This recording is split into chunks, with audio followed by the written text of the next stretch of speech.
Buenos días para todos. Bueno, es un gusto volver a estar acá con ustedes y compartir este tiempo con la palabra.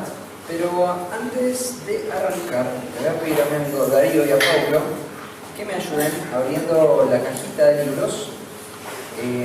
Les hemos traído un obsequio de parte del Ministerio del Centro de Capacitación Pastoral.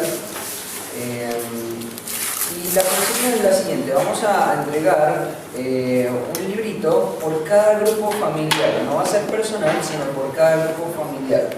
¿Sí? Así que le vamos a dar ahí una a la familia Caballero, le vamos a dar una... ¿Ya lo tienen? Bueno, buenísimo. Perfecto.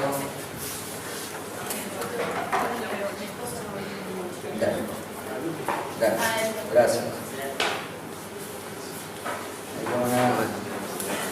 Está recibiendo. Mientras que te entregan el libro, vamos a dirigirnos al libro de Efesios. Vamos a arrancar en Efesios.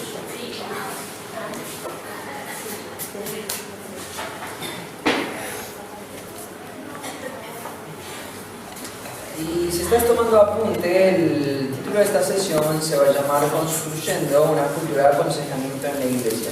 Construyendo una cultura de aconsejamiento en la iglesia. Bueno, primero quiero poner algunos términos o algunas definiciones que son importantes para poder entender la dirección en la que vamos, ¿sí?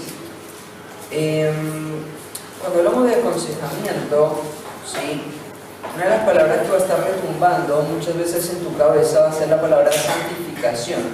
Santificación.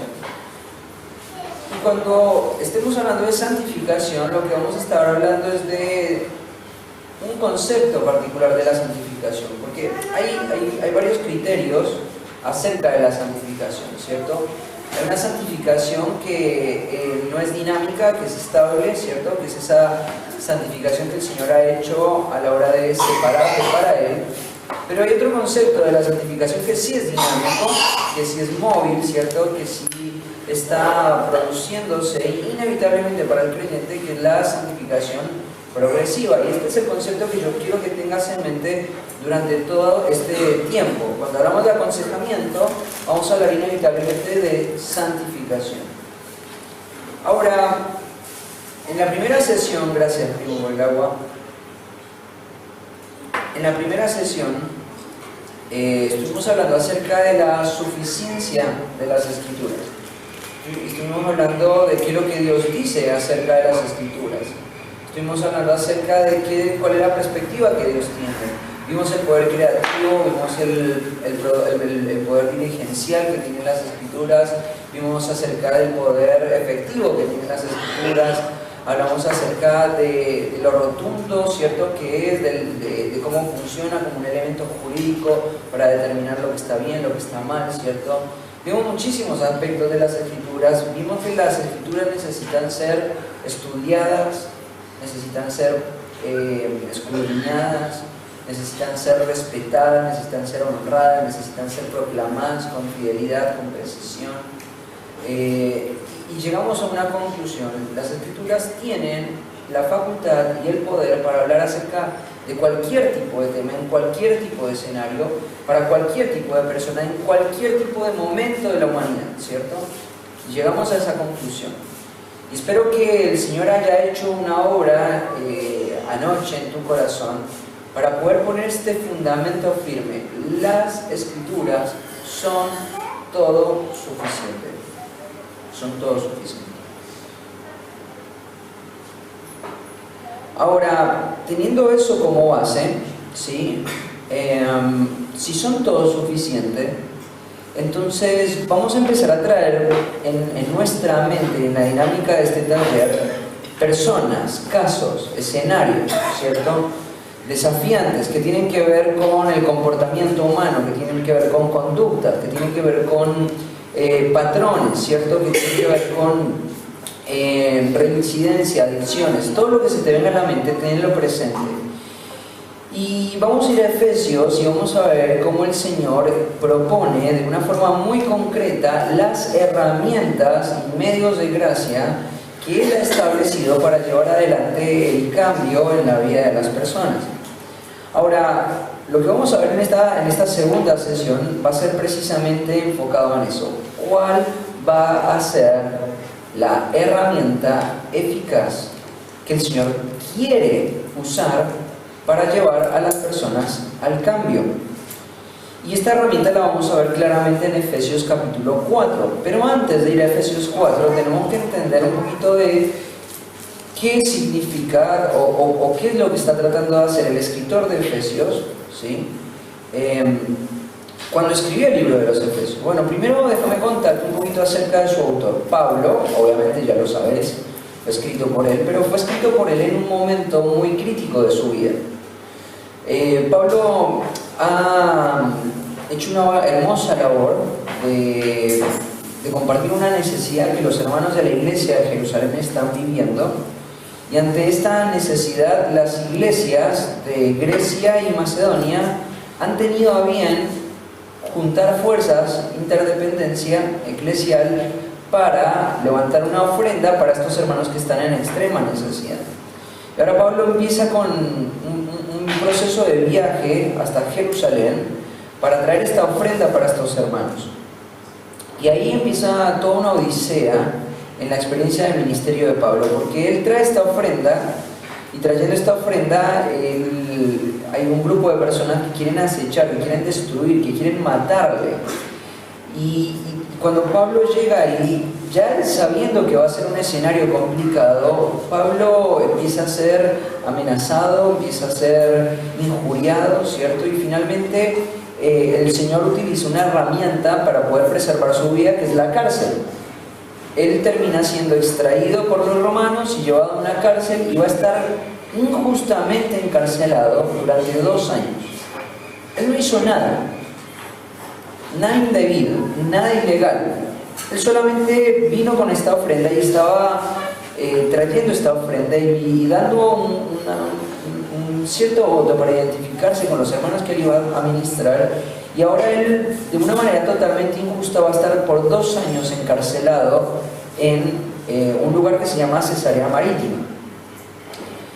En este lugar, la persona que estaba a cargo, que era un senador senatorial, si era un político, está esperando que Pablo le brinde a él un soborno. Claro, imagínate esto, ellos han juntado fondos y están nutriendo financieramente a una iglesia bastante numerosa con muchas necesidades. Entonces lo que seguramente pensaron estos políticos, y ahí nos damos cuenta que la política no está corrupta de nuestro tiempo, esto viene de mucho tiempo atrás, está esperando ese soborno para que él pueda ser librado, y Pablo no lo va a hacer, y esta situación va a perpetuarse por 2 años. Mira qué situación que él está viviendo, y él está ahí encerrado, y hay un cambio de gobierno, y ahora tiene un juicio en el que él tiene la oportunidad de quizás salir, pero él hace una apelación, y esa apelación lo va a llevar a Roma, y ahí empieza todo un proceso de viaje en Roma, donde su vida se ve expuesta, donde él casi muere envenenado, donde él sufrió un naufragio, y donde finalmente llega a Roma.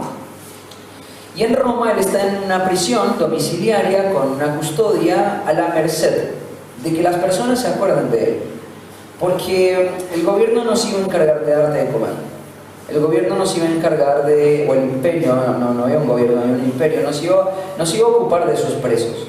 El preso dependía totalmente de que las personas se acordaran de él, y él estaba en una cárcel, en una casa, con una custodia continuamente, ¿cierto? Y él está ahí en esa prisión domiciliaria en el corazón del imperio romano, y la iglesia fue muy diligente en cuidarlo. Hubo hermanos, ¿cierto?, que estuvieron brindándole todo lo que necesitaba, y el Señor preservó su vida.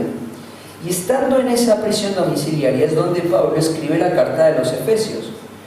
Y quiero contarte todo el contexto de lo que le estaba pasando a Pablo, porque fue una situación extrema. Pensá en todas las cosas que podrían haber pasado por el corazón de Pablo, ¿cierto? La angustia, el enojo, la frustración, el dolor, ¿cierto?, la ansiedad, la incredulidad, un montón de cosas, ¿no? Imagínate un periodo de tiempo bastante largo, vos te ves privado de la libertad, te ves privado de poder salir a hacer tu vida normal, una situación totalmente injusta. Pero Pablo tiene una perspectiva muy clara acerca de quién es Dios y de su control soberano y de sus propósitos sabios. Él está confiado en esto, ¿cierto? Y cuando lees las cartas de Pablo, escritas desde la prisión, en vez de generar una imagen de un hombre apesadumbrado, de un hombre triste, de un hombre agobiado, te da la imagen de un hombre bastante confiado en los propósitos de Dios. Estando en esa situación, Pablo empieza a escribir la carta de los Efesios. Y Pablo tiene el deseo de afirmar una iglesia que es sumamente importante para la obra de Dios. Pablo trató de hacer ministerio en Éfeso durante mucho tiempo y el Espíritu se lo impidió. Finalmente el Señor le concedió la oportunidad de estar ahí aproximadamente 3 años o cerca de 3 años y hacer ministerio. Y para Pablo la iglesia de Éfeso es una iglesia muy importante, tan importante que cuando él salió él dejó sus mejores hombres a cargo de esa iglesia. Era una iglesia muy importante. Por eso te das cuenta de que la carta de los Efesios tiene un contenido muy profundo, muy especial. Muchos teólogos dicen que esta es la joya teológica de todo el Nuevo Testamento. Es una carta muy profunda. Ahora, pensá en esto. Pablo no tiene la libertad de estar con su iglesia amada, porque él está privado de la libertad. Él no puede enseñar, él no puede exponer, él no puede tener algún tipo de intervención directa en las situaciones que están pasando en la iglesia. Él está completamente en la merced de lo que el Señor quiere hacer con la iglesia. Pero él tiene un peso en su iglesia. La iglesia le agolpa, le presiona, le genera un peso continuamente. Y entonces él está ahí, ¿cierto? Y ahora él tiene un medio para poder edificar la iglesia, que es esta carta. Él va a escribir una carta. Y la carta va a ser recepcionada. Ahora, quiero que prestes atención a las primeras palabras que Pablo va a mencionar en esta carta, porque son palabras sumamente necesarias para afirmar a cualquier tipo de creyentes. Cualquier tipo de creyentes tiene que prestarle total y especial atención a los criterios que vamos a ver acá en el versículo 3 y 4 del capítulo 1 de Efesios. ¿Querés comprender todo el libro de Efesios? Tenés que hacer un ejercicio, tenés que estudiar de una forma diligente, profunda y precisa el versículo 3 y 4. Porque el versículo 3 y 4 te va a decir todo lo que Pablo va a hacer a continuación del resto de la carta. Él va a marcar una estructura, él va a hablar acerca de la profundidad, de la definición, de la trascendencia, de la procedencia, de la salvación, como primera parte, y como segunda parte él va a hablar del propósito de esa salvación. Fíjate lo que dice el capítulo 1, versículo 3. Dice: bendito sea el Dios y Padre de nuestro Señor Jesucristo, que nos bendijo con toda bendición espiritual en los lugares celestiales. Trae a tu mente la situación de Pablo. Y déjame hacerte la pregunta: ¿dónde estaba Pablo? En la cárcel. ¿Él merecía estar en la cárcel? No merecía estar en la cárcel. ¿Estaba en una situación vulnerable? Sí, ¿no? ¿Estaba privado de la libertad? Te hago una pregunta. ¿Vos pensás que Pablo quería estar en la cárcel? Estaba completamente contra su propio deseo, ¿cierto? Él está en la merced, él es vulnerable, él depende de otras personas, incluso para poder comer y sustentarse. Él depende de otras personas totalmente. Pero mira cómo arranca Pablo. Pablo no está arrancando diciendo pobre de mí, mira la situación que estoy viviendo. Él está diciendo bendito, es una alabanza, bendito sea el Dios y Padre de nuestro Señor Jesucristo, que nos bendijo con toda bendición espiritual en los lugares celestiales.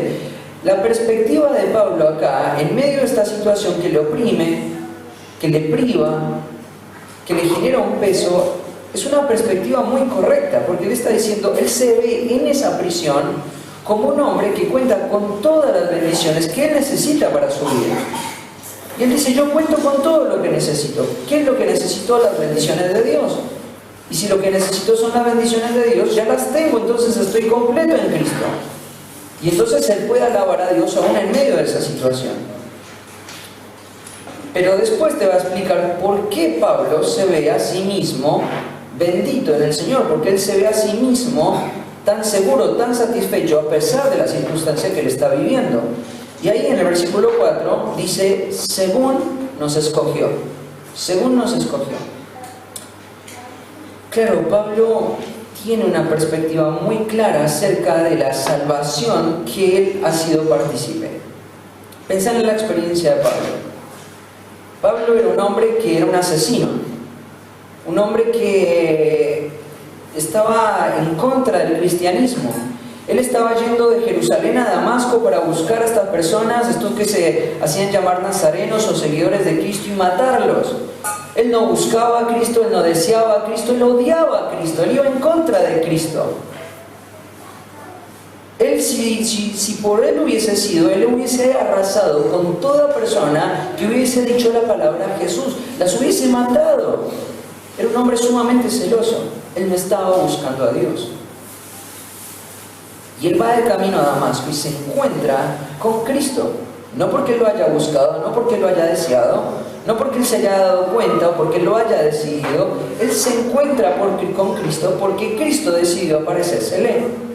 Y entonces Pablo ve su propia vida espiritual y ve la vida espiritual de todos los creyentes y él encuentra este patrón. Todos los que pertenecen a la vida espiritual han sido escogidos. Han sido escogidos. Y esto es una verdad sumamente profunda, pero sumamente importante en la vida del creyente. Pensá en la vida de Jeremías. Jeremías va a ser un hombre que va a vivir durante un periodo de tiempo muy largo, donde él va a hacer un ministerio muy difícil, donde nadie lo va a escuchar. Y en un momento crítico de su ministerio, Jeremías dice que él estaba cansado. Su experiencia profética era esa. Él estaba cansado de lamentarse, él estaba cansado de llorar, él estaba cansado de ver el dolor del pecado de la sociedad donde él vivía, él estaba cansado de eso, él estaba deprimido. Y en un momento él dijo, no voy a hablar más, no voy a cumplir más mi ministerio. Voy a cerrar mi boca, no tiene sentido hacer lo que estoy haciendo. Pero Jeremías dice que él trató de callarse y no pudo callarse. Que adentro de él había un fuego, había algo que lo empujaba a seguir hablando. ¿Cuál es ese fuego? Jeremías capítulo 1. Antes de que nacieses, te había escogido, te había llamado, te había tomado por profeta. Hay algo que tenemos que entender de una forma muy bíblica. Si vos y yo somos hijos de Dios, es porque el Señor te ha escogido. Dios te ha escogido en Cristo. Y te ha escogido en Cristo, dice ahí más adelante, en amor, predestinados para ser adoptados hijos suyos por medio de Jesucristo, según el puro afecto de su voluntad. El puro afecto de su voluntad. Entonces, este concepto es sumamente importante. Yo soy hijo de Dios porque Dios me ha escogido. ¿Por qué me ha escogido? Por el puro afecto de su voluntad. No hay otra razón. El Señor te vio y porque Él quiso, te tomó y ahora Él te va a tomar como un trofeo para la alabanza de la gloria de su gracia. Y al final de los tiempos, Él va a tomar todos estos escogidos y sus ángeles nos van a ver, ¿cierto? Y nos van a ver y ellos saben que nosotros no merecemos nada. Ellos saben que nosotros no merecemos el favor de Dios.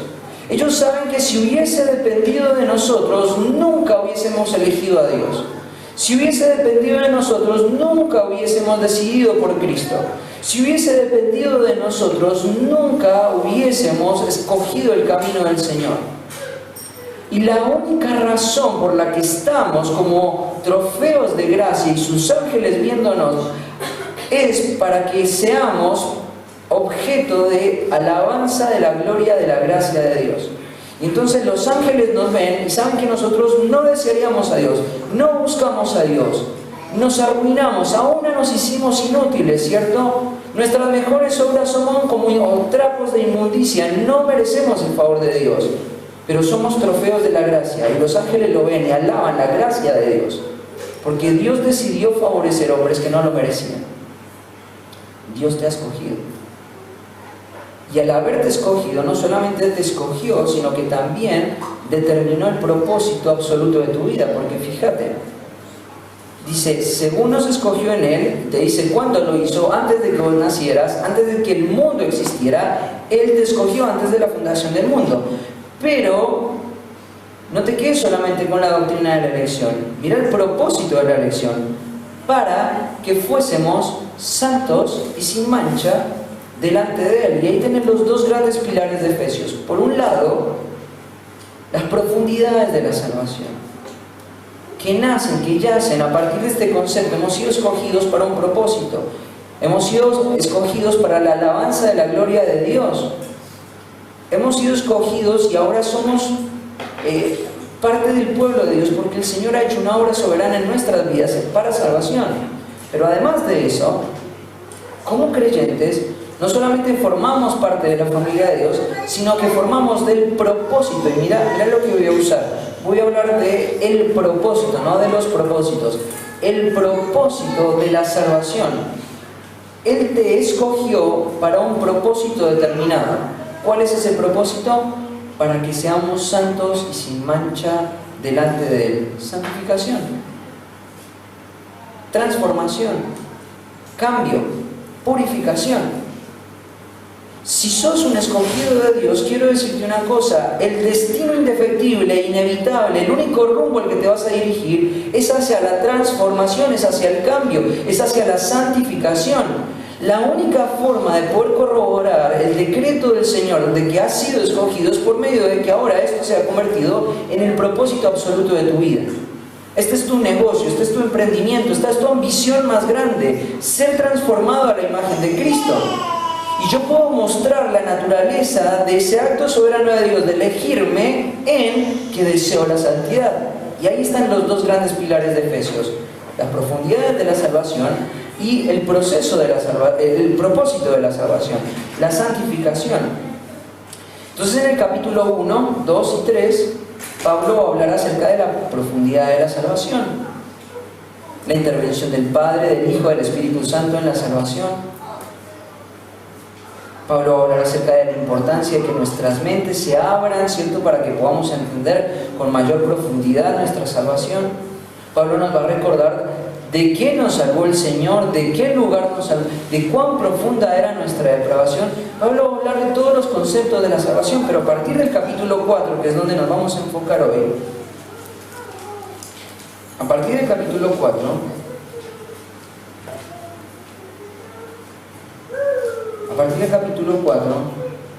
va a tratar esta grande temática que es para ser santos y sin mancha delante de Él. El Señor no solamente te va a decir que este va a ser tu propósito en la vida como creyente, sino que además te va a decir qué es lo que Él va a usar para llevar adelante ese propósito y cuáles son los procesos que tienes que vivir como creyente para cumplir ese propósito.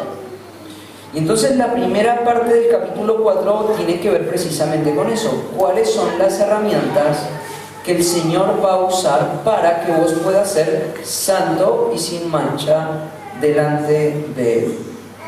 Así que vamos a hacer una lectura un poquito larga. Vamos a leer del versículo 1 hasta el versículo 16. Le voy a pedir a alguien que me ayude y vamos a ver algunos conceptos importantes para la santificación. Yo pues, preso en el Señor, os ruego que andéis como dignos de la vocación que fuisteis llamados, con toda humildad y mansedumbre, soportando con paciencia los unos a los otros en amor, solícitos en guardar la unidad del Espíritu en el vínculo de la paz.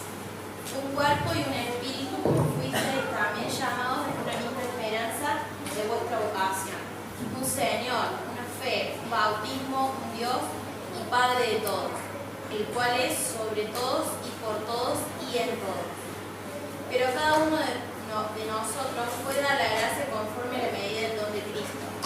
Por lo cual dice: subiendo a lo alto, llevó cautiva la cautividad y dio dones a los hombres. Y eso de que subió, ¿qué es sino que también había descendido primero a las partes más bajas de la tierra? El que descendió es el mismo que también subió por encima de todos los cielos para llenarlo todo.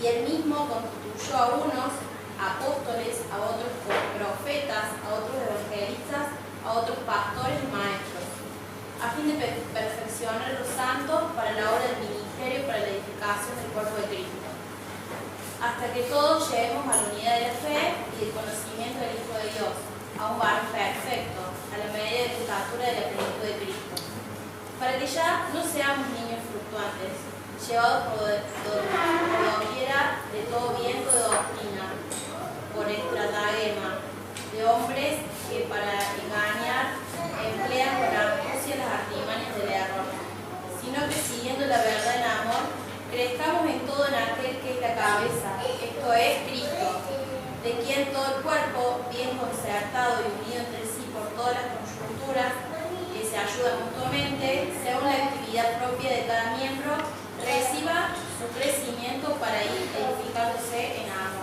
En amor, perfecto, buenísimo. La herramienta, vamos a hablar acerca de la herramienta. ¿Cuál es la herramienta que el Señor va a usar para llevar adelante su gran propósito? Les pregunto, leímos el pasaje, ¿cuál es la herramienta que el Señor va a usar para llevar adelante su propósito? El cuerpo, bueno, o sea, la iglesia, ¿cierto? Acá está hablando acerca claramente de la iglesia, ¿cierto? Esto es un taller de aconsejamiento, entonces lo que vos vas a hacer es pensar en un caso particular, ¿sí? Ayer alguno mencionó a un compañero de trabajo, ¿cierto? Que está sufriendo de ansiedad o trae el caso que quieras a tu mente y a medida que vamos hablando de este pasaje, vamos a ir quizás analizando, o vas a ver tu caso a la luz del pasaje y vas a tratar de ver las herramientas que necesitas ver para poder ayudar a alguien en una situación como esa, ¿cierto? Lo primero que tenemos que decir, y esto ya es algo que hemos dicho anteriormente acá en esta iglesia, y es que primero la santificación es el propósito por el cual el Señor nos ha salvado, es el destino, es el camino, ¿cierto? Es la dirección hacia donde nos tenemos que dirigir. Ahora, claramente cuando yo estoy tratando una situación de consejería, una situación de comportamiento, una de las cosas que yo tengo que tener en mente, ¿cierto? Una de las herramientas que yo tengo que poner en mi cabeza es que lo que el Señor va a usar para que una persona pueda vivir un proceso de cambio en cualquier tipo de patrón o en cualquier tipo de conducta va a ser la iglesia. El Señor es claro al decir que Él quiere usar su iglesia para arremeter contra las puertas del Hades. Cuando nosotros vemos afuera el mundo, cuando nosotros vemos afuera las personas, ¿cierto? Sabemos que ellos están en un reino. Este reino se llama el reino de este mundo y ese reino de este mundo tiene un príncipe, que es el príncipe de la potestad del aire, y ese príncipe de la potestad del aire opera en los hijos de desobediencia. Eso es lo que enseña Efesios capítulo 2, ¿cierto? Esa palabra opera en los hijos de desobediencia quiere decir que Él tiene influencia y control sobre las personas que no creen, ¿cierto? No creen. Funcionan para sus propósitos, para su reino, ¿cierto? Y Él es el Dios de este siglo y Él ejerce control sobre ellos. Segunda de Corintios, capítulo 4, además nos enseña de que, aparte de ejercer control sobre ellos, Él hace que sus entendimientos estén nublados. Pero en Mateo capítulo 18, perdón, en el capítulo 16 dice que las puertas del Hades no van a poder prevalecer contra la iglesia. La iglesia va a ir hacia un reino que se llama el reino de la muerte, que tiene un príncipe, que tiene personas, ¿cierto? Y la iglesia va a arremeter contra esas puertas que están tratando de no dejar que ninguno de sus muertos, de alguno de los ciudadanos del Hades salgan, sino que estén ahí conservados. Pero la iglesia viene como un ejército, arremete, y las puertas que están tratando de contener esa arremetida no pueden prevalecer, se abren y la iglesia penetra y los que están en ese reino son extraídos. La iglesia es la herramienta que Dios quiere usar para llevar a cabo el cambio. La iglesia, y esto es un principio fundamental, el Señor quiere usar la iglesia. Ahora, si crees la doctrina de la membresía, sabes que No todo el mundo que entra por la puerta de la iglesia forma parte de la iglesia. La iglesia está conformada por aquellos que tienen una profesión de fe consistente, bíblica, real, pero además que evidencian esa profesión de fe por medio de su lucha en contra del pecado y el arrepentimiento. Es un tema que también hemos tratado acá en la iglesia en otras oportunidades. La iglesia es el conjunto de personas que, salvadas por Dios, se reúnen y se congregan con una identidad local, ¿cierto? Y entonces, cuando yo estoy viendo una persona que está enfrentando una situación de depresión, una situación de ansiedad, una esclavitud de la pornografía, cualquiera sea el escenario de aconsejamiento que vos tengas en mente, lo primero que tenés que hacer es orar para que esa persona pueda ser integrada a la iglesia. No hay esperanza para una persona que está teniendo un problema de comportamiento fuera de la iglesia. Y acá hablamos de esto. No se trata de que la persona venga a la iglesia y se congregue en la iglesia. Cuando estamos hablando de que una persona integre la iglesia, estamos hablando de salvación, estamos hablando del evangelio, ¿cierto? Estamos hablando de que la iglesia es un reino y que hay requisitos para ese reino. ¿Y cuáles son esos requisitos? Vamos a ir a 2 de Corintios, capítulo 4, versículo 5. Alguien que me ayude leyendo. Porque no nos predicamos a nosotros mismos, sino a Jesucristo como Señor, y a nosotros como vuestros siervos por amor de Jesús. Mira qué interesante. Nosotros no nos predicamos a nosotros mismos. En la iglesia no se predica un mensaje, no se predica el mensaje de Felipe, no se predica el mensaje de las personas o de los grandes predicadores. Se predica un mensaje. Este es el mensaje que predicamos. Acá Pablo va a resumir la llave esencial para que una persona pueda formar parte de la iglesia. ¿Qué es lo que va a hacer que el entendimiento de una persona pueda ser abierto, sus ojos puedan ser abiertos, el velo que no le deja ver la verdad sea quitado? Va a ser esto: predicamos a Jesucristo como Señor. La iglesia es un reino cuyo rey, cierto, es una persona muy clara que conocemos muy bien, es Jesucristo. Y Él no gobierna con sugerencias, Él gobierna por medio de mandamientos claramente que están en su palabra, ¿cierto? El Señor ha hablado de muchas formas, pero hoy nos habla por medio de la revelación de Jesucristo. Hay un reino, es la iglesia. ¿Y qué es lo que hace que personas puedan llegar y ser parte de la iglesia? ¿Qué es lo que va a hacer que sus ojos sean abiertos, según lo que dice el contexto de 2 de Corintios? Predicar a Cristo como Señor. No nos predicamos a nosotros mismos. No estoy predicando un mensaje persuasivo, no estoy haciendo un mensaje más atractivo. No te estoy ofreciendo, ¿cierto?, algo que quizás te caiga bien o que vos necesitas. Lo único que tengo para ofrecerte, para que tu vida sea cambiada, es a un Cristo como Señor. Tenés que entender tu situación espiritual, tenés que entender tu depravación, la profundidad del daño que el pecado ha hecho en tu vida. Y entendiendo eso, poder darte cuenta de tu necesidad de gritar, de clamar, de llorar, de una forma profunda, pedir al Señor que te salve para que Él sea tu nuevo amo. Porque vos tenés como no creyente un amo. No hay un estado intermedio.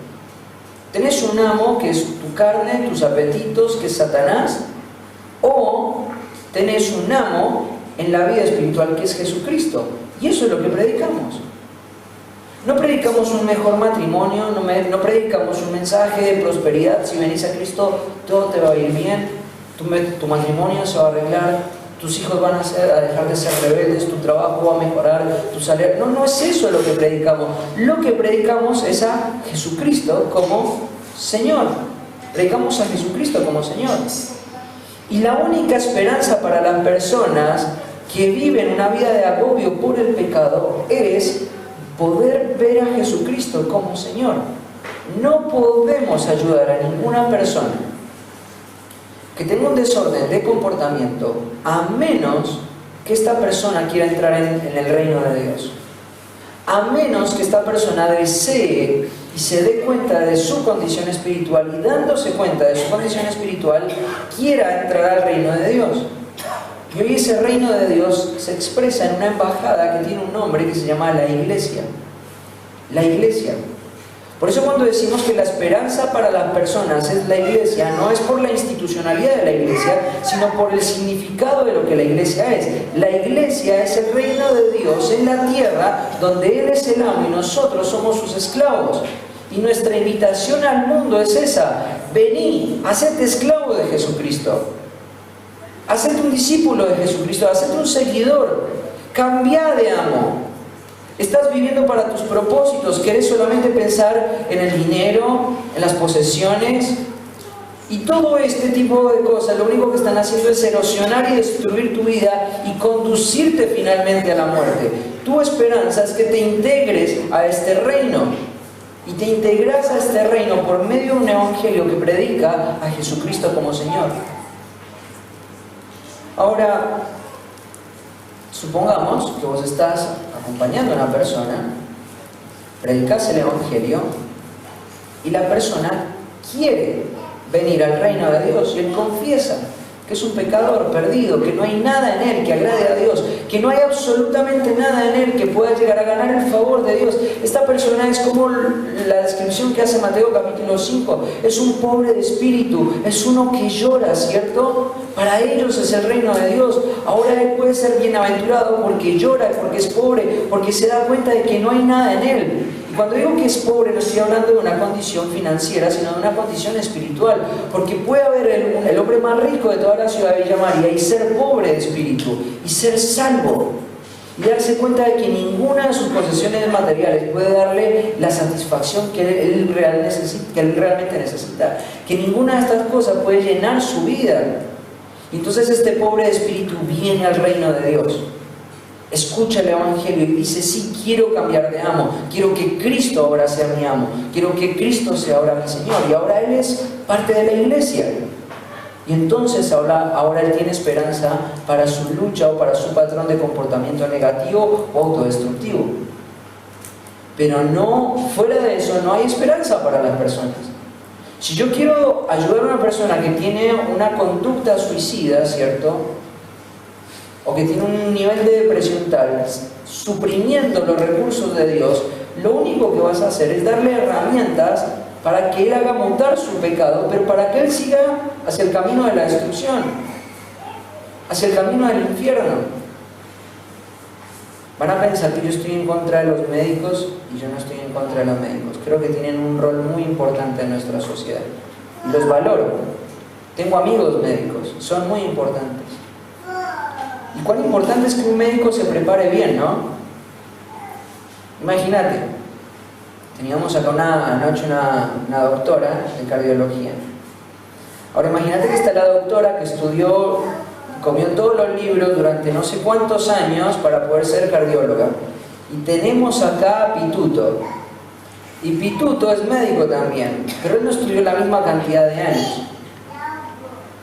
sino que él fue y consiguió algún amigo tránfuga que le hizo un título. Y vos lo sabés. Y ahora yo tengo una arritmia cardíaca que necesita ser operada. ¿Con cuál de los dos lo voy a operar? Con el que sabe que estudiar. Con la doctora, ¿cierto? Con la doctora. Con la doctora. Porque ella entiende, ¿cierto?, realmente qué es lo que me pasa, la necesidad de entenderlo. Ahora, darle a un inconverso recursos para que salga de un patrón de comportamiento es como ir a atenderte con Pituto. No hay esperanza. Por más de que vea 20 videos de YouTube antes de la cirugía, lo más probable es que yo muera en el quirófano. Pensar, por ejemplo, en la temática del suicidio. Por más de que yo lo acompañe y le brinde herramientas, esta persona un día va a morir. Sea hoy o sea en 80 años. Si yo no le proporciono la verdad que su alma verdaderamente necesita, lo único que vas a hacer es ralentizar el proceso, pero finalmente llevarlo al lugar de la muerte, pero una muerte mucho más profunda, porque el doctor puede errarle en el bisturí, ¿cierto? Pero si le erramos en la praxis espiritual, lo que vamos a hacer es llevar personas al infierno. Y acá yo tengo que establecer un propósito fundamental. en mi participación como creyente a la hora de trabajar en la vida de otras personas. Mi meta es predicar a Jesucristo como Señor. Fíjate en Colosenses capítulo 1, versículo 24. Colosenses capítulo 1, 24. Perdón, 1, 28. Alguien que me ayude leyéndolo, por favor. A quien anunciamos amonestando a todo hombre y enseñando a todo hombre en toda sabiduría, a fin de presentar perfecto en Cristo Jesús a todo hombre. Me encanta ese pasaje porque ese pasaje muestra el proceso completo. ¿Te das cuenta? Arranca diciendo anunciamos. Esa palabra anunciamos tiene que ver con proclamación abierta, y no tiene que ver con la iglesia. Anunciamos a Cristo, ¿cierto? Pero cuando yo estoy anunciando a Cristo, cuando yo estoy predicando la verdad de Dios, cuando yo estoy predicando a Jesucristo como Señor, no solamente estoy predicando a Jesucristo como Señor, sino que tengo la meta y el proceso y el resultado en mi mente. Fíjate lo que dice: anunciamos, predicación, proclamación, amonestamos, ¿cierto? Exhortación, y enseñamos a todo hombre a fin de presentarlo perfecto delante de Cristo Jesús.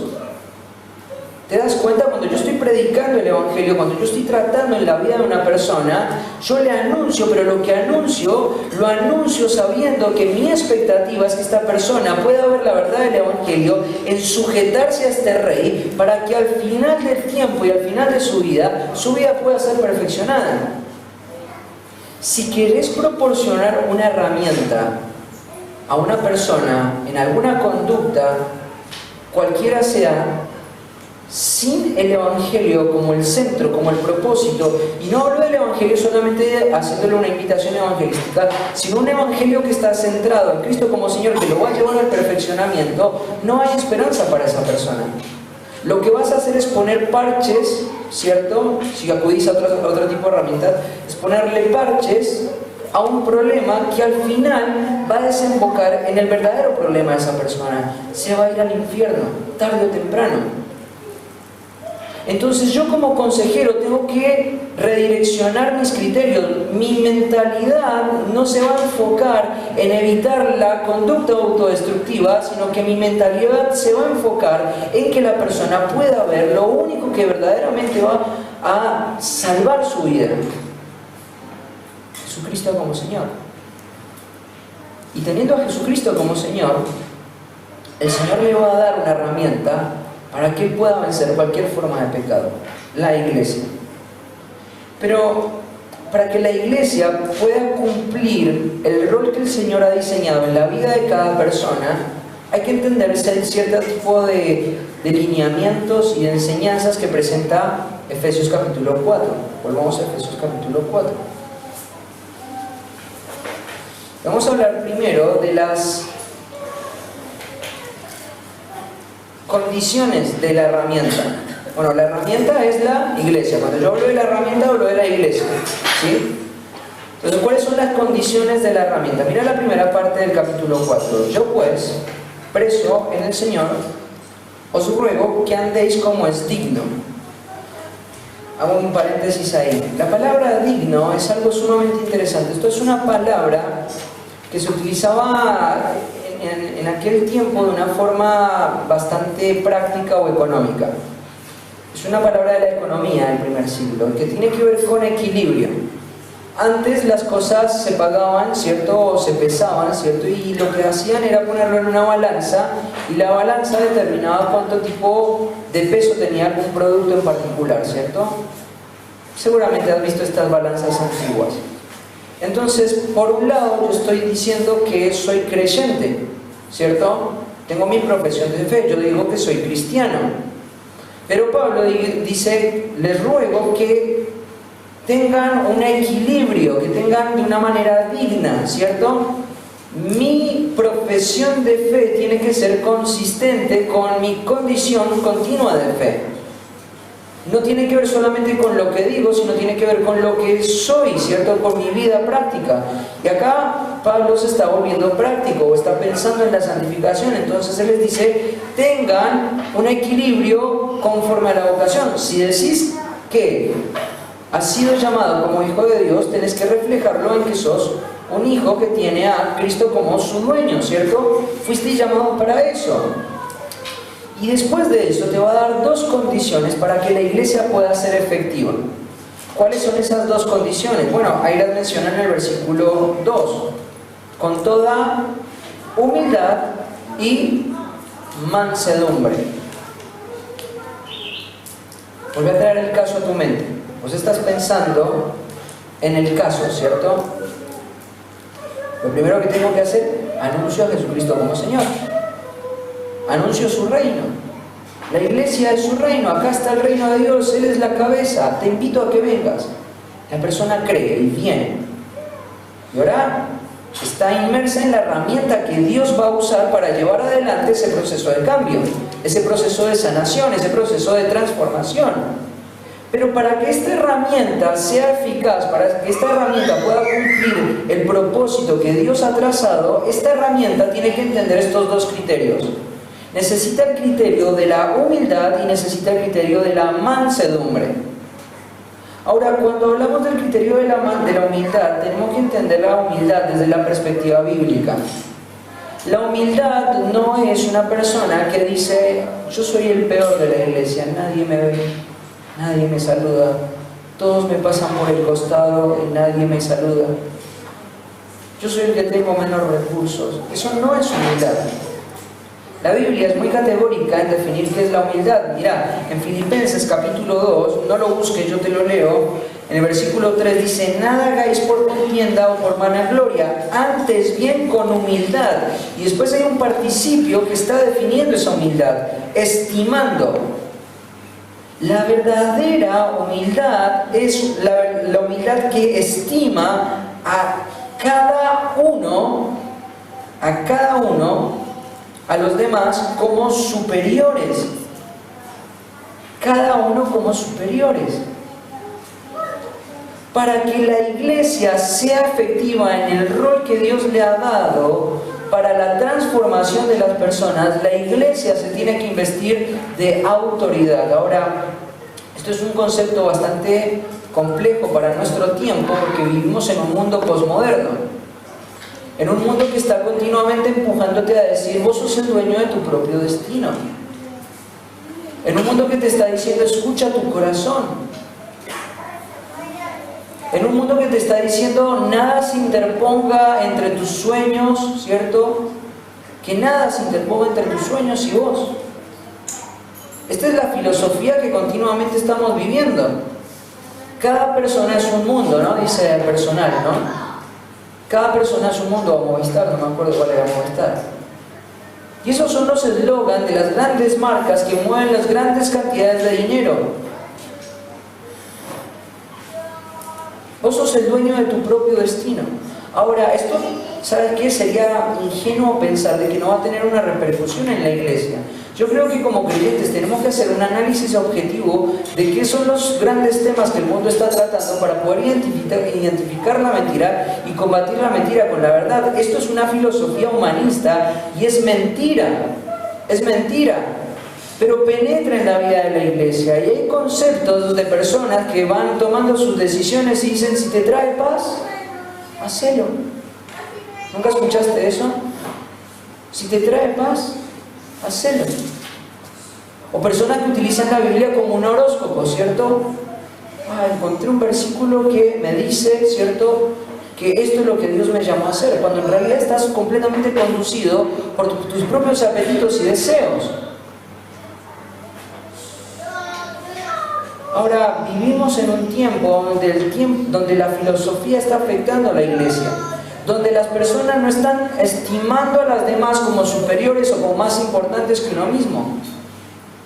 Y creo que una de las razones por la que no podemos darle respuesta a las personas cuando vienen con situaciones complejas de su comportamiento es porque nosotros no hemos aprendido a desarrollar la importancia del otro. Si yo fuera una persona verdaderamente humilde, y cuando estoy hablando de humildad estoy hablando de una persona que estima al otro como más importante que a mí mismo, imagínate esto, viene una persona, pasa por la puerta de la iglesia, le predico a Jesucristo como Señor y él empieza a abrir su corazón y te empieza a confesar que la última semana él ha querido intentar suicidarse 3 veces. Vos decís, wow, qué triste. Voy a orar por vos. Pero en la semana, esa situación vos no la meditas, no la pensás. En la semana vos no leíste ningún libro de aconsejamiento. En la semana vos no profundizaste en las escrituras para ver qué es lo que las escrituras tienen para decir acerca del suicidio. Y lo que hiciste fue armar una agenda en la semana donde lo único que estás pensando es en trabajar más. Una agenda donde estás pensando en disfrutar más, en descansar más, en planear las cosas que te traen mayor placer, en el partido de fútbol que tanto disfrutas ver. Estás enfocado en eso. Claro, esto es el problema muchas veces de la iglesia. ¿Por qué la iglesia no puede responder a las situaciones de comportamiento de las personas? Porque nos falta humildad. Y cuando te hablo de humildad, te hablo de la estimación de otras personas. Te sorprendería darte cuenta cuánto la Biblia tiene para proporcionar para este tipo de problemas. La Biblia tiene mucho para decir. Solamente que no vamos a la Biblia porque tenemos que ser francos con nosotros mismos. No estimamos a los demás como superiores a nosotros mismos. Y entonces lo que eso hace es erosionar esta herramienta que Dios ha usado o que Dios quiere usar para ser efectiva en ese tipo de casos. Falta de humildad. Otro concepto, ahí en Efesios 4, mansedumbre. Mansedumbre. Esto es una herramienta, esto es una condición. Claro, no, la herramienta es la iglesia, pero hay dos condiciones. Para que la iglesia sea efectiva necesita cumplir estas dos condiciones: humildad y mansedumbre. La mansedumbre es la capacidad de tener todas tus pasiones bajo control y bien direccionadas. Tus energías bien direccionadas para los propósitos de Dios. Después lo voy a explicar un poquito más. Soportándoos con paciencia los unos a los otros. Claro, esta persona que está teniendo esta actitud autodestructiva va a generar una demanda. Pero vos no estás pensando en la demanda porque vos sos una persona humilde. Vos estás estimando esa vida como algo muy precioso y entonces vos estás gastando tiempo con él. Mira, uno de los mejores profesores de aconsejamiento que he conocido es el profesor de aconsejamiento de la escuela de pastores donde sirvo. Él es pastor de otra red de iglesias, no pertenece a nuestra red de iglesias, es de los hermanos de la gracia, es un muy buen enseñador. Hace poco tiempo tuve la oportunidad de enseñar en su iglesia y de comer en su casa. Y precisamente estaba tratando esta situación, una situación de suicidio. Y entonces llega una chica al contexto de su iglesia y él empieza a hablar con ella, le predican el evangelio, su esposa le predica el evangelio y empiezan a vivir un proceso de aconsejamiento donde ella empieza a confesar todas esas actitudes autodestructivas que ella está pensando. Y entonces ellos como matrimonio empiezan a tener sesiones de aconsejamiento, 1, 2, 3, y llegó un punto tal donde ellos dijeron, bueno, creo que va a ser necesario que el aconsejamiento no sea cada 15 días, sino sea semanal. Y después no va a ser semanal, va a ser cada 2 días. Y después tuvieron que llegar a un punto tal donde tuvieron que traer a esta chica al contexto de su casa, la invitaron a vivir en su casa para poder hacer un trabajo más práctico. Ahora imagínate todo el trastorno que eso significa para una familia. Significa un trastorno grande, tener a una persona que en cualquier momento puede llegar a terminar con su vida, ¿cierto? Y ellos nos iban contando las situaciones desafiantes que estaban viviendo con esta chica. Soportar con paciencia los unos a los otros. Mansedumbre. Humildad. No estoy pensando en mi comodidad, no estoy pensando en mi agenda, no estoy pensando en mis propósitos, estoy pensando en esa persona como alguien más importante que yo mismo. Estoy soportando sus caídas. Es demandante, es desgastante, requiere estudio, requiere atención, requiere diligencia, requiere compromiso, mansedumbre, soportándonos los unos a los otros. Es que si nosotros queremos ver una iglesia efectiva que aprenda a trabajar las problemáticas reales de las personas, tenemos que entender estas dos grandes condiciones. Para que la iglesia sea efectiva, tiene que vestirse de estas dos cosas: humildad y mansedumbre. Este es el punto de partida. Si somos una iglesia individualista donde cada uno está velando solamente por sus propios intereses, ni soñemos en convertirnos en una iglesia efectiva para acompañar personas con estos problemas. Estas son las condiciones que Pablo pone. Para que seamos efectivos necesitamos este tipo de características. Entonces, la herramienta y sus condiciones. Pero no solamente la herramienta y sus condiciones, también en el capítulo 4 habla acerca de la herramienta y su equipamiento. Mira lo que dice el versículo 7 al 10, alguien que me ayude.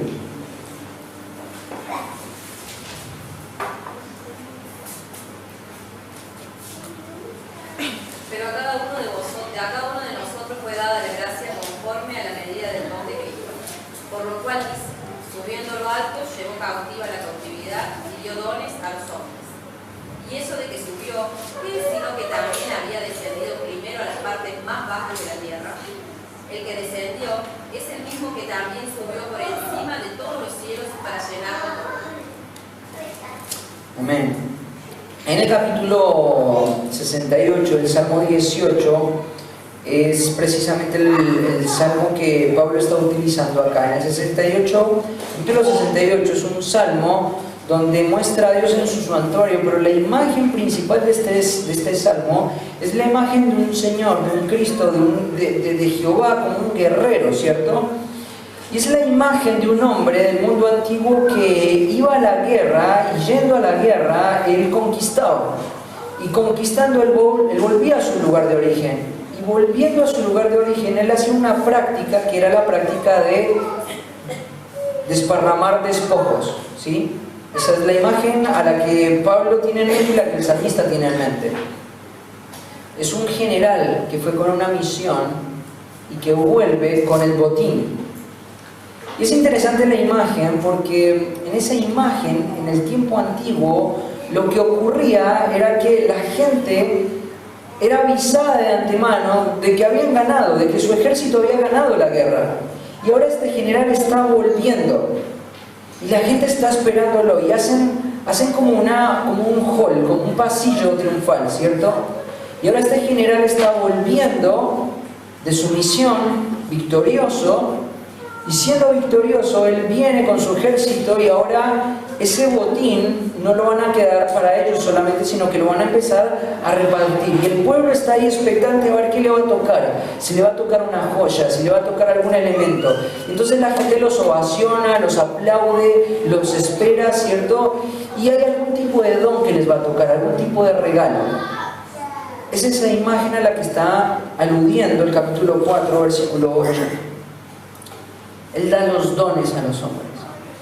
Claro, Cristo fue como general, con una misión.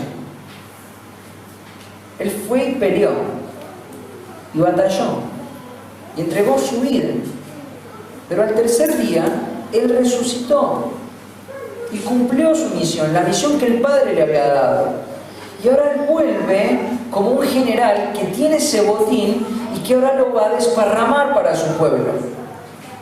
Son equipamientos, son dones, son regalos. ¿Y cuáles son esos regalos? Mira el versículo 11. Y él mismo que fue a triunfar, el mismo que fue a batallar, es el que está volviendo. Él mismo constituyó a unos apóstoles,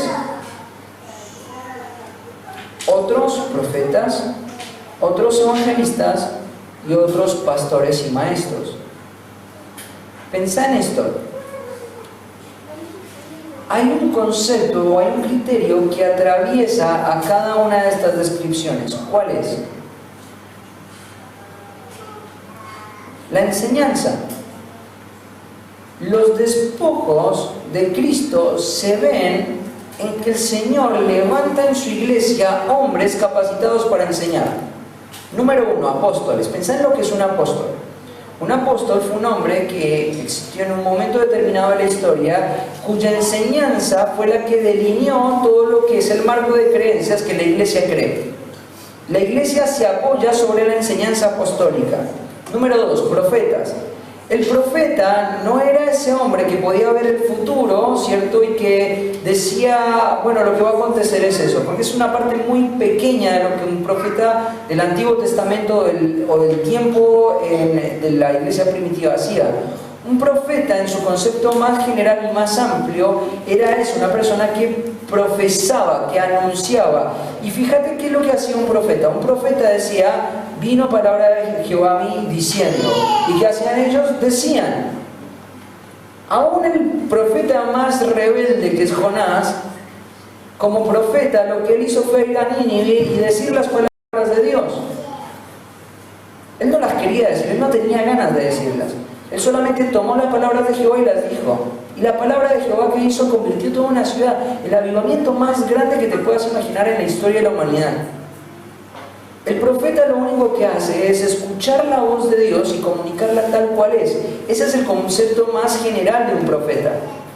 Es un hombre que hace eso, comunica la verdad de Dios. Evangelistas. Este es un concepto también sumamente interesante porque vos podrías pensar en que el evangelista es ese hombre que va puerta por puerta, ¿cierto?, predicando el evangelio a todos los que no han creído. Y en cierta medida lo es, pero el pasaje está hablando de otro tipo de evangelista. Mira lo que está diciendo. Versículo 12. Alguien que lea la primera expresión del versículo 12. A fin de perfeccionar a los santos para la obra del ministerio, para la edificación del pueblo de Cristo. Los evangelistas son constituidos por Dios a fin de perfeccionar a los santos para la obra del ministerio. Un verdadero evangelista entiende que su rol primario tiene que ver con la edificación de la iglesia, más que con el alcance. Una persona que puede ver de forma práctica cómo el evangelio es poder de Dios para salvación a todo aquel que en él cree. El evangelista es una persona que entiende y que puede entender cómo el evangelio se amolda a cada batalla del creyente, a cada lucha en contra del pecado. Este evangelista es una persona que puede entender el aspecto del evangelio en la vida práctica, en cualquier situación de la vida del creyente. No está enfocado en alcanzar perdidos, porque fue dado para perfeccionar a los santos para la obra del ministerio. Para la obra del ministerio. Y finalmente, uno que es obvio, que son los pastores maestros. Ahí la expresión pastor maestro es una sola expresión. Y acá Pablo lo que está hablando es que el pastor tiene un rol fundamental como maestro. Todos y cada una de estas cosas son atravesadas por la enseñanza. La enseñanza bíblica es, por diseño de Dios, la herramienta que el Señor quiere usar para llevar a cabo la transformación de las personas. Por lo tanto, cuando la iglesia cuenta con enseñadores que proclaman fielmente la palabra de Dios, lo que está haciendo el pueblo es ponerse al lado de Cristo, que entra triunfante y ahora recibe un don de parte de Cristo y un enseñador. Me acuerdo que cuando fuimos a la selva del Amazonas, me dieron un librito, me habían regalado un librito que se llamaba La Santificación Expositiva. Y el centro de este libro trataba en demostrar, el punto y el argumento era en demostrar cómo el acto de la predicación, esto que pasa todos los domingos, donde se para el pastor y enseña a la congregación, ese acto es el diseño de Dios para llevar a las personas al cambio.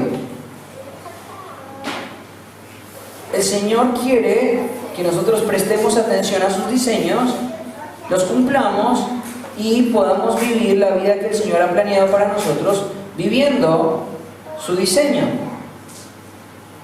Por eso es que el pastor tiene que prepararse tan bien a la hora de enseñar la palabra de Dios. Por eso tiene que ser diligente, tiene que ser continua, ¿cierto? A él se le ha delegado la enseñanza. Cuando tenemos pastores que están enseñando fielmente la palabra, ¿cierto? Entonces lo que la iglesia tiene que decir es: esto es un don de Dios para nosotros, es lo que Dios va a usar para cambiar mi vida y la vida de toda aquella persona que entre a la puerta de la iglesia, abrace a Cristo como Señor y forme parte de la iglesia, la herramienta que Dios va a usar. Entonces, ¿cuál es el equipamiento de la iglesia? ¿Cuál es el don de la iglesia? Estos enseñadores. No nos reunimos en la iglesia como un acto religioso, nos reunimos en la iglesia porque como hombres que han sido salvados, que han sido escogidos, deseamos la santificación, deseamos la victoria sobre el pecado. Y una de las cosas que el Señor quiere usar por diseño es que la proclamación fiel de su palabra tenga un impacto en tu vida. Entonces el equipamiento,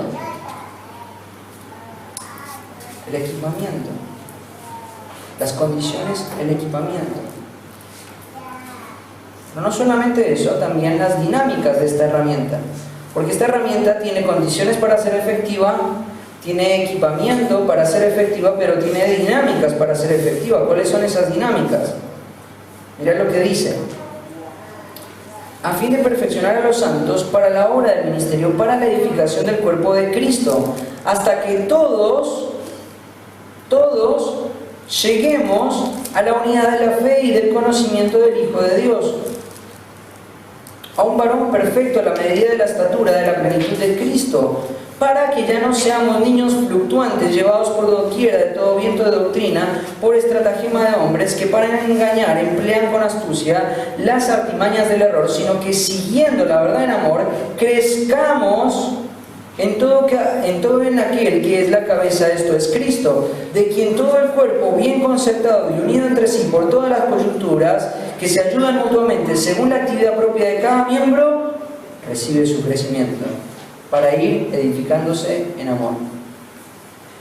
Qué concepto importante, ¿no? Las dinámicas.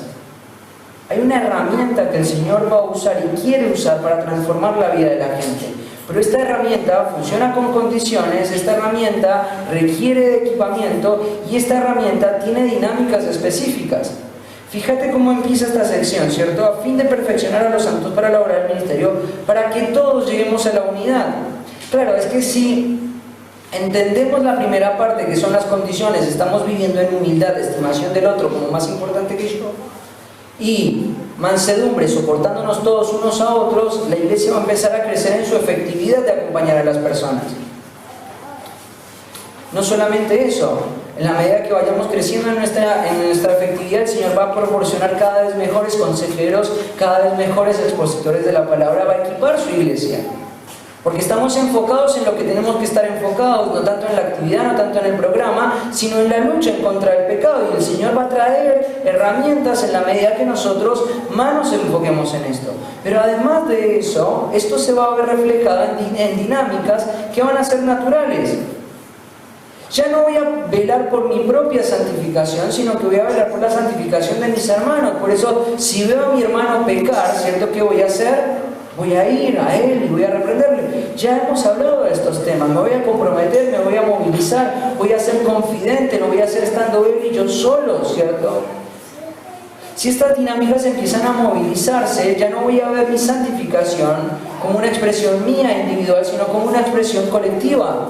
No se trata de que yo me desarrolle en el ministerio, se trata de que todos avancemos hacia el perfeccionamiento. Y entonces, cuando el Señor empieza a añadir personas que vienen deprimidas, que vienen con intentos de suicidio, que vienen esclavas de la pornografía, que vienen esclavos de todo tipo de pecado, la iglesia está en un estado de efectividad donde la gente ve a esa persona, la integra en la iglesia, y ahora la iglesia no está pensando en su desarrollo personal, sino en su desarrollo colectivo, y ahora lo podemos arrastrar a una dinámica sana de crecimiento y de transformación.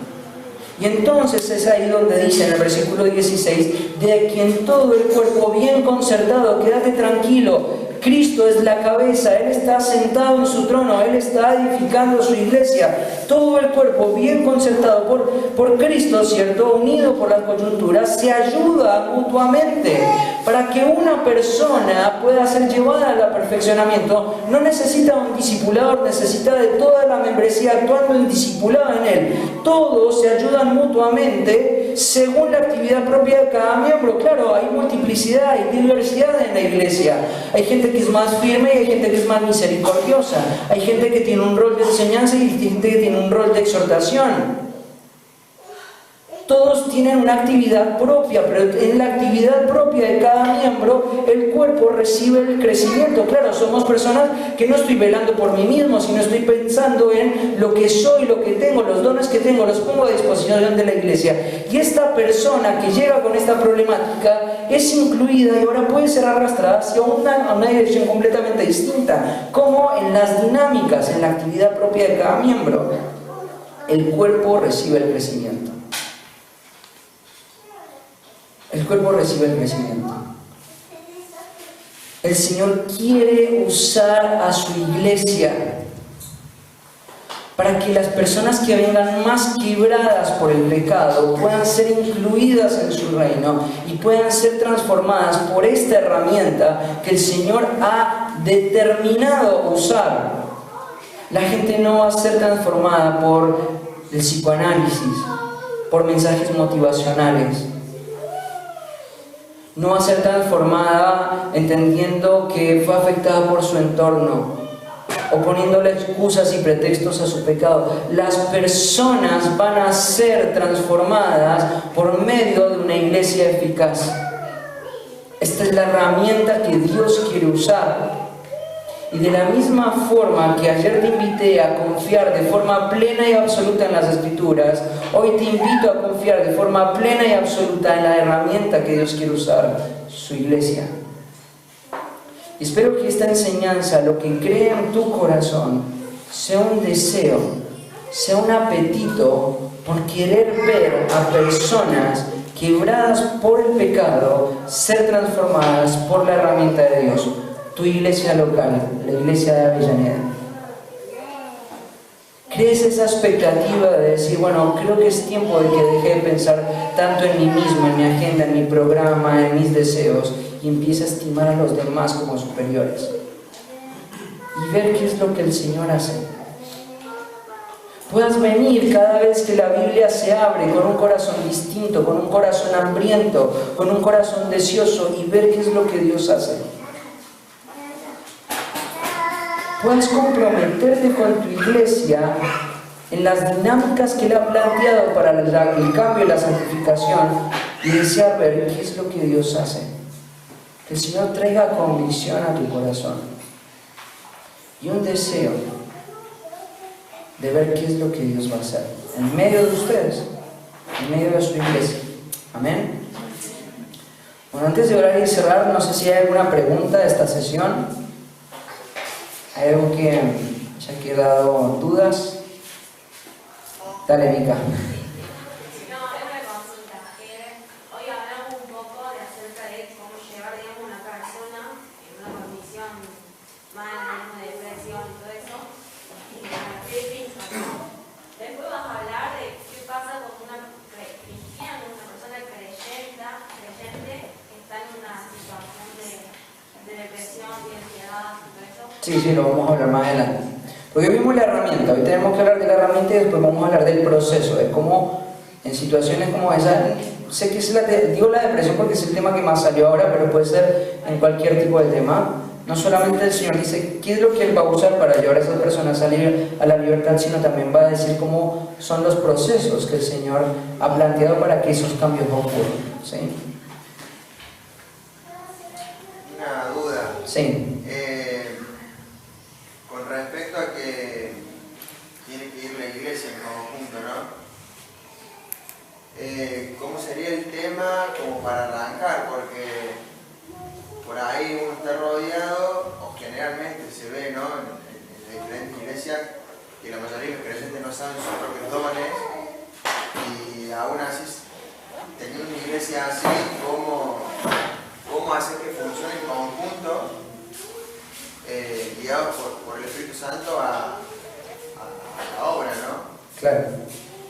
Bueno, primero que nada, creo que cuando una iglesia quizás evalúa frente a las escrituras que no está haciendo lo que tiene que ser o que quizás no es efectiva, lo primero que diría sería predicar la palabra fielmente. Uno de los puntos que mencioné fue Dios quiere llevar a cabo el cambio por medio de sus medios, ¿sí? Y una de las cosas que va a llevar la iglesia a entender de forma más cabal, de forma más completa, cuál es su rol, cuáles son sus dinámicas, cuáles son sus procesos, cuál es el punto donde tendría que estar, y llevarlo al cambio va a ser la predicación fiel. Hoy se le llama predicación expositiva, ¿sí? La predicación expositiva es la herramienta que va a llevar a la iglesia al cambio, ¿sí? Ahora, yo no me preocuparía tanto porque la persona sepa cuál es su don. Bueno, ahí tenemos un tema teológico. Yo creo, no digo que lo tengan que creer, pero en nuestra iglesia creemos de que no hay una lista rígida en la Biblia de cuáles son los dones espirituales, porque los pasajes que hablan acerca de los dones espirituales son muy distintos unos de otros. Entonces, lo que eso hace ver es que como no hay una lista rígida de dones, entonces lo que hay que pensar es en que no hay que tener un pensamiento rígido en cuanto a los dones. Exhortadores, evangelistas, enseñadores de servicio, que es lo que generalmente se cree. Lo que hay que pensar en cuanto a los dones, ¿cierto? Creo que es todo lo que el Señor ha orquestado alrededor de una persona para que esa persona sea lo que es, y que siendo lo que es, en la gracia de Dios, con su trasfondo y con sus capacidades espirituales, contribuya a la iglesia. Creo que el énfasis de los dones no está tanto en que identifiquen su don, sino que se desarrolle en el contexto de la iglesia. Porque pensá también en este principio. Supongamos que tenés otra postura teológica. Tu postura teológica es una lista rígida de dones. Que la respeto, o sea, no digo que lo tenés que creer como yo lo creo. Pero supongamos que es esa lista, ¿cierto? Y que tu perspectiva teológica es esa, que hay una lista de dones. Evangelistas, hay enseñadores, hay personas en el servicio, hay personas que dan, ¿cierto? Vos crees en eso. Un creyente tiene que hacer la obra de evangelista. Sí o sí. Tiene que hacer sí o sí la obra de evangelista. Es un llamado, es una obligación que él tiene. Todo tipo de creyente, el que, suponiendo que fuese rígida y que fuera un evangelista, lo tiene que hacer, o sea que no sea evangelista, lo tiene que hacer. El servicio es algo que cualquier creyente tiene que hacer, ¿cierto? Cualquier persona tiene que hacerlo. La enseñanza, cualquier persona lo tiene que hacer. Pensá en una mujer. Una mujer regenerada abraza su maternidad como el tesoro máximo que Dios le ha dado en vida, ¿cierto? No hay cosa más importante para una mujer regenerada que amar a su marido y amar a sus hijos. Y ahora Dios le concede la gracia de tener hijos. ¿Qué es lo que va a llevar a esa mujer a ser una madre efectiva en su hogar? Que ella pueda enseñarle a sus hijos de forma fiel a las Escrituras. Toda persona en la iglesia ha sido llamada a enseñar. Los hombres a sus esposas, las mujeres a sus hijos, ¿cierto? Entonces tienen que enseñar. Es una obligación de todo creyente. En la idea de una iglesia perfecta de Pablo, él dice que él prefiere que todos profeticen. No tiene que ver con anticipar el futuro, tiene que ver con lo que hablábamos. La capacidad de obtener el mensaje de Dios y profesarlo, profetizarlo, decirlo tal como aparece en las Escrituras. Es una responsabilidad de todo creyente. Entonces cuando uno lo ves así te das cuenta de que claramente las Escrituras indican que sea cual sea tu postura teológica, el creyente tiene que hacer eso. Entonces como creyente lo que tenemos que hacer es no tanto énfasis en que cuál es tu don, sino que tu vida está en total disposición del servicio. Entonces eso libera mucho a la persona de quizás de tener una estructura rígida, de decir, ¿qué es lo que tengo que hacer para especializarme en eso? No, lo que soy lo voy a hacer y lo voy a poner a disposición de la iglesia, ¿sí? Y creo que eso es una práctica más sana, pero bueno, si tienes una postura distinta está perfecto, yo lo respeto, no hay ningún problema, vuelvo a decirlo, no lo tenés que creer como yo creo, pero sí creo que hay aspectos eclesiológicos que son generales, y es, la iglesia tiene que interactuar en la actividad propia de cada miembro para que reciba el crecimiento. Yo puedo predicarle a mi hijo, a Tomás, y yo puedo hacer un rol efectivo como padre, pero como padre y entendiendo la eclesiología bíblica, sé que si Tomás es un hijo de Dios y forma parte de la iglesia, va a necesitar más que su papá para ser llevado al perfeccionamiento. Va a necesitar la interacción de toda la iglesia. Todos los dones, todo lo que la iglesia es para que él pueda ser llevado, porque eso es lo que está diciendo Efesios 4.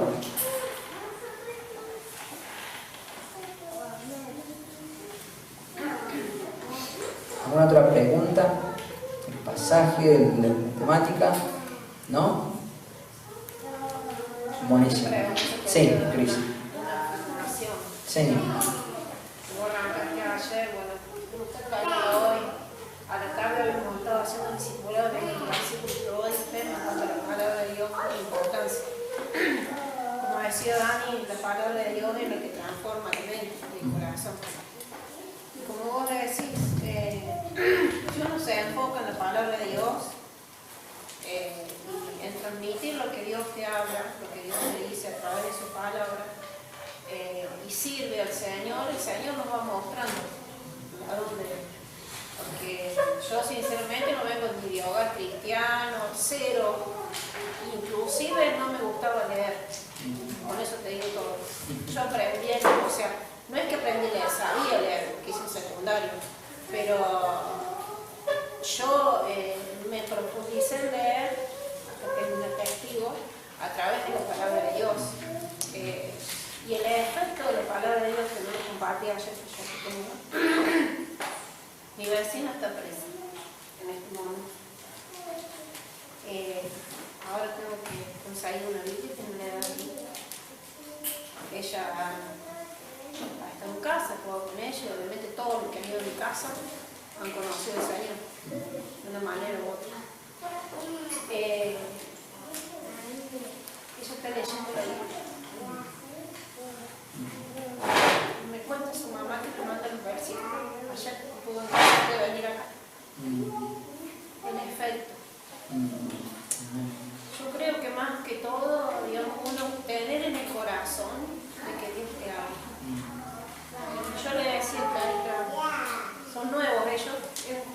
Toda la familia, todo arrancó con un compañero de trabajo de mi marido. Siempre oro por su trabajo, sus compañeros, que él sea de bendición de su trabajo. Y así arrancó esa familia que ahora se está por bautizar. Y nosotros lo único que hicimos fue invitarlos a casa a leer la Biblia. Hacemos el discipulado, no había escrito, leemos la Biblia. Un capítulo del Antiguo, un capítulo del Nuevo. Y eso es todo. Leer las Escrituras y transmitir las Escrituras, no lo que yo pienso, lo que yo opino, lo que a mí me parece. Porque lo que a mí me parece tiene pecado, porque tenemos el pecado, tenemos una lucha interna. Transmitir lo que la palabra de Dios dice. Y realmente me emociono porque yo no lo esperaba. Uno no sabe a dónde Dios, yo a los vecinos le he hablado del Señor. Ha venido, pero bueno, ellos hoy tienen otro problema, una problemática de adicción a las drogas, por eso la chica está presa. Y bueno, ya ella estaba ahora, me pidió una Biblia y dice, préstame la prima, no te lo voy a prestar, te lo voy a regalar. Y dice, guárdame una sentita en la silla, te estamos esperando en la sala.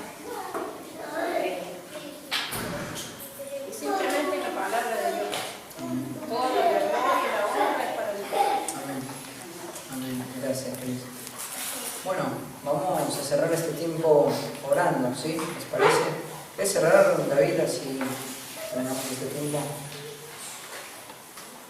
Padre Santo, te damos muchas gracias, Señor, por este tiempo que pudimos pasar nuevamente, Señor, expuestos a tu palabra, expuestos a tu voz. Señor, gracias porque tenemos una iglesia en la cual somos miembros, somos parte, Señor. Es un regalo tan grande que nos has dado, Señor, poder contar con esta comunidad de hermanos, familia en la fe, Señor, que tanto bien nos hacen, Señor, y aquellos a quien tanto bien también podemos hacer nosotros si nos encomendamos, Señor, en tus manos y estamos dispuestos a seguir tu señorío, Señor, a lo que tú quieres para nuestras vidas, Señor. Te damos gracias, gracias por cada bendición que nos das y gracias por este tiempo también, Señor. Queremos dejar en tus manos nuestro regreso a nuestros hogares, Señor, y también lo que resta de la tarde, las sesiones que faltan, que tú nos sigas instruyendo, hablando, Señor, para poder ser mejores siervos. Gracias en nombre de Cristo Jesús. Amén.